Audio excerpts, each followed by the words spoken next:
Hi there guys, welcome back to another of my English updates where I'll share 5 hopefully quite useful phrases with you. Before I get stuck into those, I'd just like to remind you that if you struggle to hear the phrases I'm introducing, do check my comment below the video where I'll write out all of them for you. If you find these videos useful and you know someone who's also practicing English, do feel free to share it with them. And if you'd like to try practice making your own sentence, then please leave your own comment and I'd be happy to give you some feedback there. My throat is a little bit tired at the end of this week. Fingers crossed, it's just a normal seasonal cough. But yeah, I apologize if I'm a bit quiet today because of that. Anyway, on to the first one. So the first phrase from today's classes is finely tuned. And I remember the context of this one because it was, it really stood out to me. So one of my students mentioned that when he goes to the gym, he'll usually walk for a while at 7.1 kilometers per hour. And I couldn't help but ask, why 7.1? Why not 7? Or, I don't know, any other number that's a bit more round. And he commented, well, if it's 7.2, it's just that tiny bit too fast for him. And if it's 7 or 6.9, then it maybe feels a little bit too easy. So I commented, well, your workout is very finely tuned, isn't it? So here, maybe first it's good to understand the word tune. When you're tuning the settings of something, or even tuning a guitar, for example, what you're doing is making a small adjustment to something, a small change, to try and get it to function better or get it to where you want it to be, I suppose. We also have the word tune in the collocation tune up. So you could tune up your car to get it to maybe sit lower to the ground or to accelerate a bit better or to go faster, maybe by taking weight out of the car. So yeah, when you tune something, you make a slight adjustment to generally improve it, improve performance, make it better somehow. So when you say finely then, that's just the adjective or adverb that goes with tuning carefully, right? So you could tune something roughly, or you could make a very fine adjustment, and then it would be more finely tuned. So yeah, in the context of a workout, if it's finely tuned, then maybe you've looked into it very carefully, or maybe a personal trainer has helped you to settle on something that's really perfect for you. Another example here might be comparing how I treat my computer, my laptop, with how my brother treats his. So for mine, I'm pretty happy as long as it's mostly functioning well. I don't really mess around with the settings or personalize too much. I just need to have my main programs and apps, and then I'm good to go.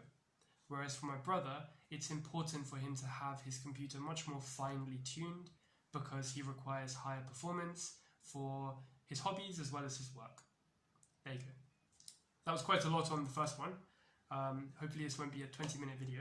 So number 2 is a collocation which lots of people will probably know, but I thought it's worth bringing up, which is outskirts of the city. So when we're talking about a city, lots of people know the collocation downtown, but not so many people seem to use this one, outskirts. And it's a good one to know or to bear in mind when you're describing a city or talking about a city. Because when you're in the center of a city, maybe by and large cities are going to have similar features, like maybe a subway or large malls, maybe large tourist attractions and famous buildings and stuff like that. But if that's the center, your outskirts is talking about the region kind of on the edge of the city. And not that I've traveled all around the world exactly, but I would say that maybe the outskirts are often worth mentioning if you're talking about the character of a city. Because they're further away from the center, they might have a different history, they might be more newly developed, or they might include areas which are actually older than the city itself, as in the case of London. As the city grows, it kind of absorbs small towns and villages from around the area which are older. So yeah, you might find in the outskirts of London that the buildings, the roads, maybe even the people might be a bit different to the sort of normal people you bump into within the circle line, in the very center of London. On to number 3 then, which is a nice long chunk which you can borrow and reuse in a number of contexts, and it's for the first time in a while.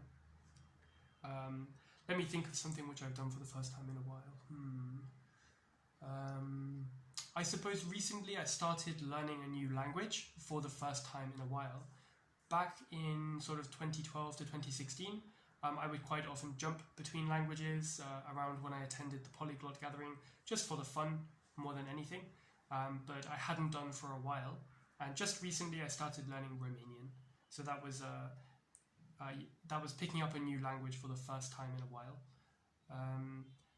So when you say for the first time in a while, it has to be something which you have done before. So in a while is talking about that period of time since the last time you did it.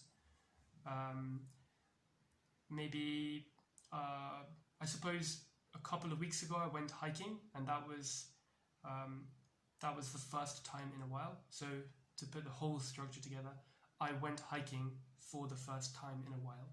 Something like that.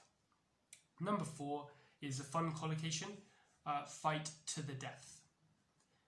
This is something which you probably won't have to use very often yourself, hopefully not, but you might hear it in TV and film, particularly medieval style stuff, or maybe something like Game of Thrones, where people are always battling.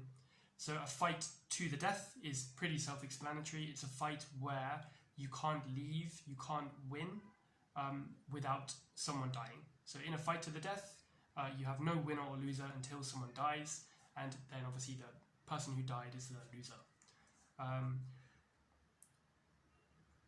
That's fight to the death. The reason I included this, I was going to say, is because you might not know exactly how to say it, that it's fight to the death. Kind of like you continue fighting until someone dies, that would be descriptive, but the chunk is fight to the death. That's something you'll hear over and over again. And number 5 is a really useful structure, just because. And it's a sort of exclamation. People often say it if they're a little bit angry or annoyed. And I'll explain to you where this one keeps coming up for me. Obviously, as an English teacher, whenever I talk to people in class, my primary goal is to get them to produce language, to try and correct them, give them better examples. And this also applies when I teach children. The problem is young children might not consciously think much about the language learning aspect. They just, want to have fun or want to enjoy the conversation. So I often find with very young learners that I'll ask a question and get back a one-word answer. What's your favorite flavor of milkshake? Chocolate. And so I often find myself asking why, trying to encourage a bit of a longer sentence, maybe some details, a bit of background information, why do you prefer that? And often young kids get a little bit annoyed. They think, I don't like this stupid question. I don't want to explain why, I just like it. So if someone asks you why, and you don't want to go into the reason, you can say, just because. And what it means is, I don't want to think about it, maybe I don't know the reason, I think your question is silly. So if someone asks you why you're doing something and you don't want to give a because, then you say, just because, full stop. So that's 5 chunks for today. Video's gone on a little bit long today, so sorry for that.